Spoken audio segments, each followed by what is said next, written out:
श्री राम जय राम जय जय राम। श्री राम जय राम जय जय राम। श्री राम जय राम जय जय राम। बोलिए सियावर रामचंद्र भगवान की जय। वृंदावन बिहारी लाल की जय।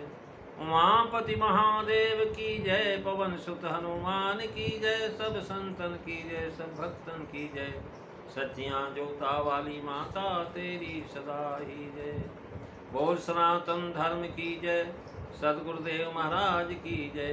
नमो पार्वते पते हर हर महादेव। जय जय सीताराम। आदरणीय विद्वजन श्रद्धालु पदेवियों एवं विश्वास रूपी कथा श्रोताओं, भगवत सानिध्य में भगवान का श्रवण करने के लिए हम लोग उपस्थित हुए हैं।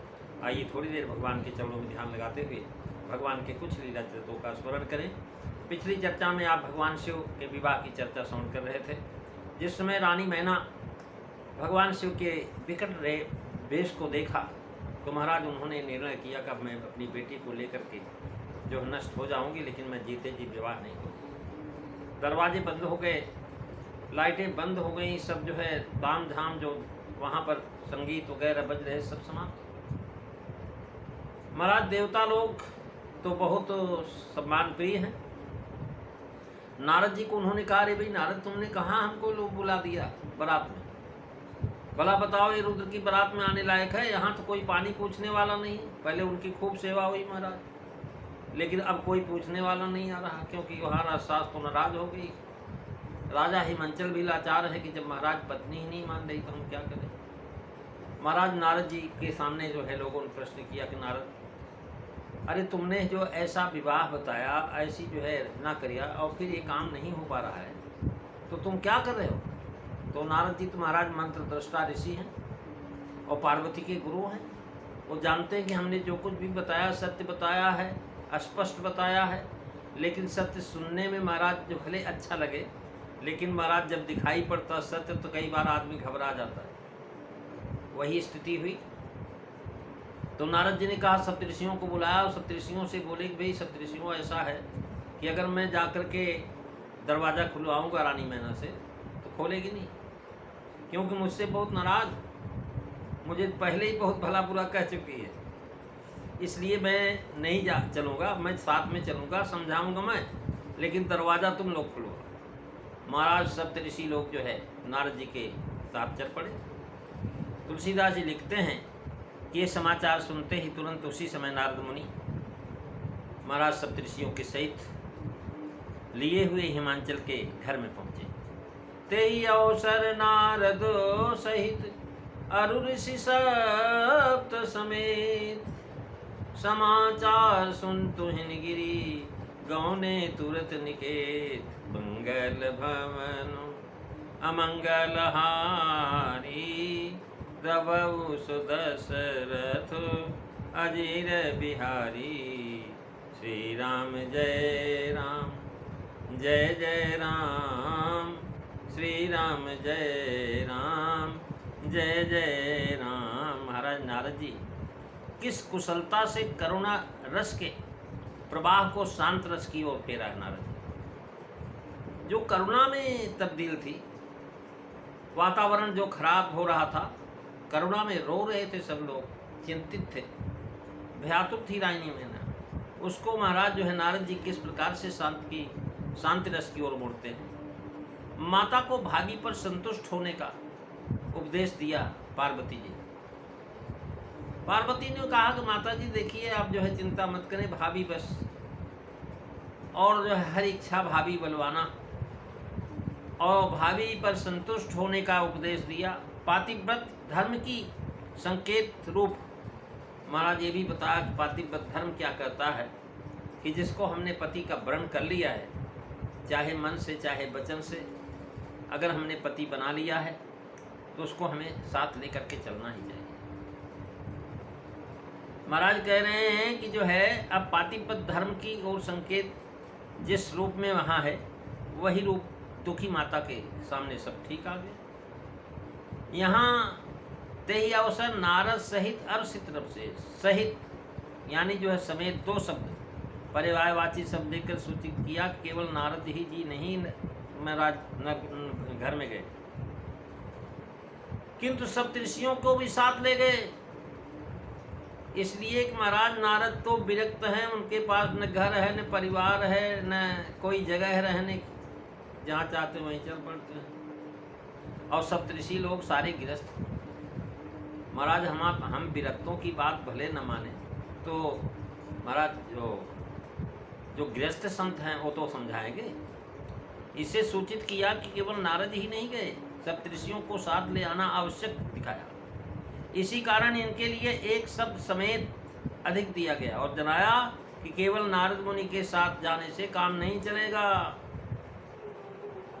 नारद ने तो पहले भी खूब समझाया हुआ है, लेकिन समझ में आई क्या बात? काम नहीं चलेगा।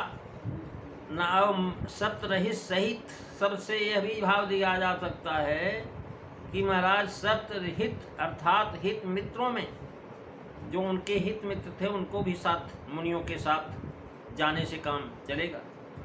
प्रेम समेत नारद को सप्तर्षि समेत अर्थात प्रेम सहित नारद जी को साथ ले जाना कह करके जनाया कि स्त्रियां इनको देख करके दोष लगा रही थी, नारद जी को भला बुरा कह रही थी कि हमने नारद का क्या बिगाड़ा, मैं नारद कर का बिगाड़ा, बसत भवन जय मोर उजारा। और ऐसा नारद जो महाराज, ये तो महाराज उसके घर द्वार है नहीं और अपने तरह ही सबको करना चाहता है। तो इसलिए महाराज प्रेम सहित नारद को सप्तर्षियों को लेकर के जाना पड़ा कि ताकि स्त्रियां समझ लें कि भाई ये नारद ही नहीं आया, सप्तऋषि लोग भी समझा रहे हैं। और स्त्रियां इनको दोष लगा रही, पर हिमांचल दोष नहीं दे करके इनका आदर कर रहे हैं। राजा हिमांचल जो महाराज नारद जी का बड़ा आदर किया, जान गए कि हाँ बिल्कुल शिव को ही ले आया। और ये पुनः दो पर्याय देने का भाव यह भी हो सकता कि नारद जी को लेकर के जा रहे हैं कि इतने में महाराज सप्तऋषि भी आ गए, तब उनको भी साथ ले लिया। इसका प्रमाण जो है कहीं विशेष मिला नहीं है, लेकिन यहाँ पर करें महाराज ऋषियों के समेत नारद सहित और सप्त समेत नारद जी को साथ ले जाने का भाव यह है कि स्त्रियाँ इनको दोष दे रही हैं, इसलिए यही इनको समझावें। दूसरे यह कि समझाने में नारद जी बड़े प्रवीण हैं, सर्वश्रेष्ठ हैं। इनके समान समझाना महाराज किसी भी मनुष्य के बस का नहीं है, किसी से बन नहीं पड़ता। और सप्तऋषियों को साथ इसलिए लाए कि स्त्रियों का इस समय नारद पर विश्वास नहीं कि नारद तो झूठा है, ठग है। और इनको लेके गए सप्तऋषियों को लेकर के जाने के बाद कि जब महाराज बड़े बड़े सप्तऋषि महात्मा जाएंगे महर्षि, तो महाराज जो है अपने ये भी बात कहेंगे तब विश्वास हो जाएगा। तीसरे सप्तऋषियों को साथ इससे लाए कि इन्होंने नारद जी की निंदा किया था। सप्तऋषियों ने पार्वती जी के सामने नारद जी की बड़ी निंदा किया सप्तऋषियों ने। तो अब यहाँ महाराज सहानुभूति के उपदेश देने के लिए आएंगे। अब महाराज उनके समझाने से मैना को बोध नहीं होगा, सब नारद के समझाने से, नारद जी के वचनों से उनके समझाने से मैना को बोध नहीं होगा, न संतोष होगा, उनके वचनों पर इनकी प्रतीत नहीं होगी। और जब सप्तऋषियों के सामने नारद जी मैना जी को समझावेंगे और नारद जी की बात का समर्थन सप्तऋषि अपने वचनों से करेंगे, अपनी सहानुभूति दिखाएंगे, तो उनके वचनों से सहमत होते जाएंगे। महाराज नारद जी को लगा कि भाई अगर ये हमारी जो है जब हम समझाएंगे, हमें हाँ मिलाएंगे, तो रानी मैना मान जाएगी। तो नारद जी मैना को समझाएंगे तो सप्तऋषि भी महाराज उसको बताएंगे कि हाँ ठीक कह रहे हैं नारद जी, तो सहानुभूति दिखाएंगे, उनके वचनों में सहमत होते हो जाएंगे, तब विश्वास होगा कि ये सत्य कह रहे हैं नारद, इनका कुछ भी दोष नहीं। यद्यप महाराज वो स्वयं भी कह चुकी नारद कर मैं का बिगाड़ा। नारद सफाई देंगे और सप्तऋषि उनके गवाह या जो महाराज साक्षी होंगे।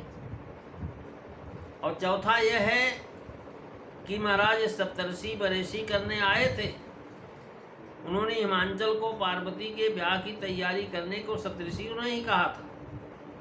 सप्तऋषि लोग आए पत्रिका लेकर के शंकर जी के पास से और राजा हिमांचल को दिया, और हिमांचल को दे करके बोले कि भाई ब्याह की तैयारी करो, और जो है लगन भी धरवाया सप्तऋषियों ने। इससे महाराज लगन भरवाने वाले सप्तऋषि अगुआ जो है नारद जी महाराज, इससे उनको भी मैना जी दोषी समझती है।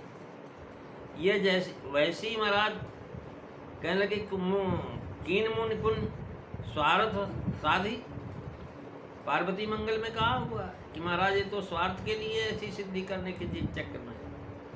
नारद जी महाराज वहाँ पहुँचे और जो है महाराज नारद जी ने सभी को समझाया, पूर्व जन्म का कथा संक्षेप से सुनाया। पार्वती जी का पूर्व जन्म जो सती का रूप में हुआ था उस जन्म को सुनाया, और जो है सारा प्रसंग पार्वती का पहले वाला समझा। और मैना को महाराज उन्होंने चेतावनी दी है, प्रेमी सज्जनों माना जी को और सप्तऋषि लोग जो है कैसे समझाएंगे नारद जी, और मैना जी किस प्रकार से भगवान शिव के स्वरूप को, पार्वती के स्वरूप को समझ पाएंगी, ये चर्चा आप अगली कथा में श्रवण करेंगे। आज बस इतना ही। बोलिए सियावर रामचंद्र भगवान की जय। श्री राम जय राम, जय जय राम। श्री राम जय राम, जय जय राम।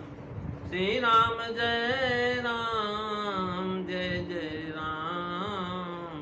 श्री राम जय राम, जय जय राम। बोलिए सियावर रामचंद्र भगवान की जय। जय सीताराम। सभी को